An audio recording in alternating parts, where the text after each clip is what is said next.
We're already getting into the message. And as the Spirit of the Lord over the holidays, I shut in actually during the New Year's holidays. Really didn't leave the house for a couple of days. The Spirit of the Lord dealt with me on talking about the beauty of salvation. Start the year off teaching on the beauty of salvation.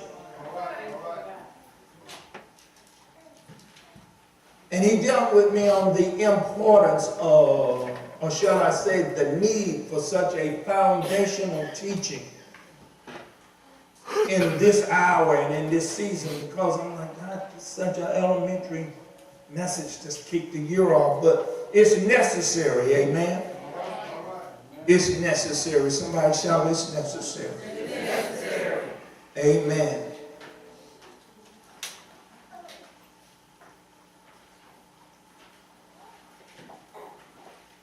So as the Lord dealt with me on speaking on the importance of the need for such a foundational teaching in this hour, he dealt with me on three main points and purposes.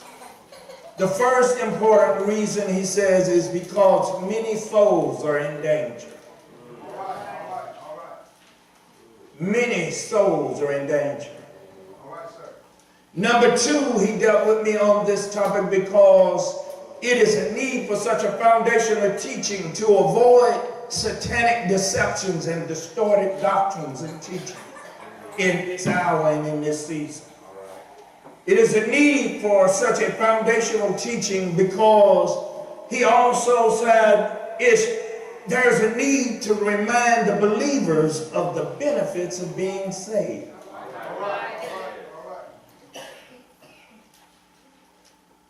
Let's just start at point number one. The importance of this message is because many souls are in danger.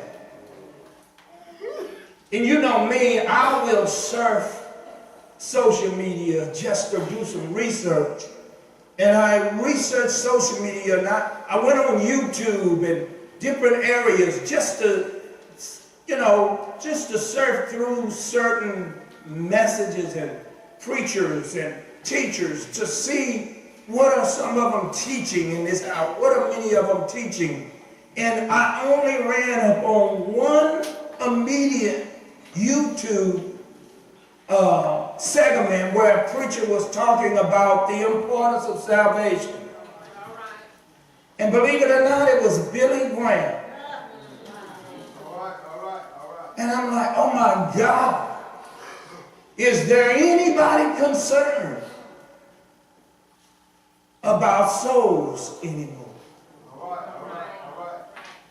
This is so, and I began to meditate on it, and I thought back on a conversation that I had with a couple of pastor friends, and we were talking in general, some of the things that's going on in the church, and how some of the believers, people who confess, let me put it like that, to be believers or to be Christians, how they are very immature. You don't see very much spiritual growth or any successes in their life. In other words, we're dealing with a lot of saved miserable folk. And nothing annoys me more than a miserably saved person. But then I shared with them, I said, could it be we're trying to teach people how to walk in faith that is not even in the faith? Amen. See, religion, sometimes we have people who have just enough religion to be destructive. Amen. Listen to me real close. You see, there's nothing more miserable than a person trying to live a Christian life who's not even a Christian. Amen. You just been around church long enough to know how to do church stuff, how to talk church lingo, but have not had a real experience with Christ. Talk more about that later. Go with me real quick to Revelations in chapter 12. And I want to show you some of the things that he dealt with me on how important it is for us to understand that souls are in danger.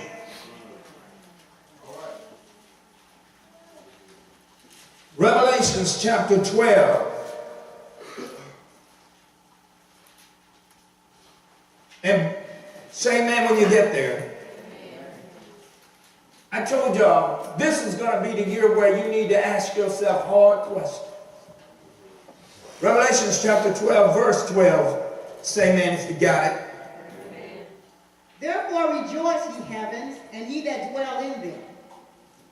Woe to the inhabitants of the earth and of the sea, for the devil is come down unto you, having great wrath, because he knoweth that he hath but a short time. When I read that, the Holy Spirit reminded me of how many of us are talking and conversations I had with many of you on how you have come to realize that the warfare has intensified.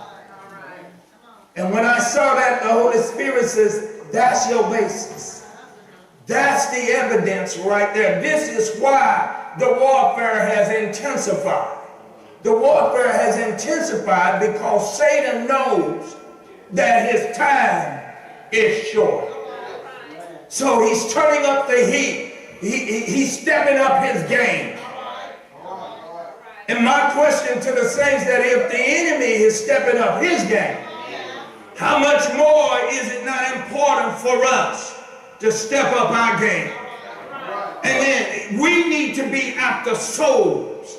I told you last week, stop asking folk what church they attend. Ask folk are they saved. Ask people, do they know Jesus? We've lost our boldness for witnessing. And it's time to regain that. Souls are at stake. Okay, well, since we're in Revelations, go to Revelations in chapter 20.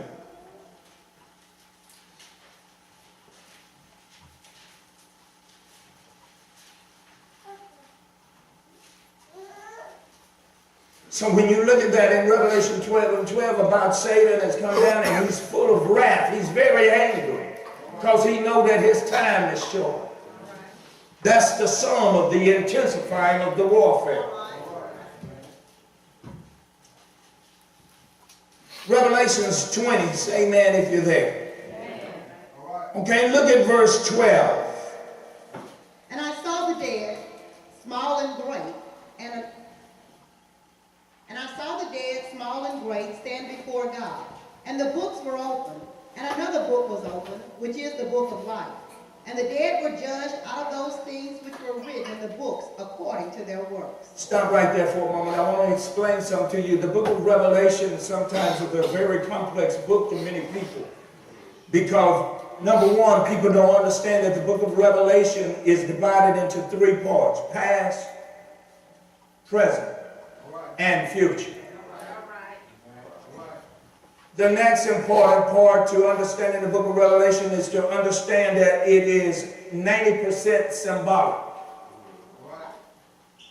I'm saying that because what you are looking at here, the passages that we're reading here, is pertaining to some things that John saw in the spirit on the island of Patmos, but he was looking into the future. He was looking in the time of judgment. When everything is over, like the old church folks said, this is after the hymn books and Bibles have been closed. This is after the resurrection of the dead, amen.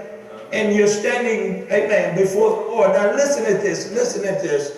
It said, and the books, plural, were open, and another book was open. Y'all seen that? Which is the what? The book of life. And the dead what? Were judged out of those things which were written in the books according to their works. In Revelations 20 and 12. In other words, there's going to come a time where you and I are going to have to stand before the Lord, and we're going to have to receive judgment for the life that we are living in the earth right now. So how we are living does matter. Notice it says that we are being judged out of those things recorded in the book. So apparently, the lies you tell today is on record. Apparently, the slipping and dipping that you do is on record. Apparently, the gossip and backbiting that you do is on record. And one day is coming up again.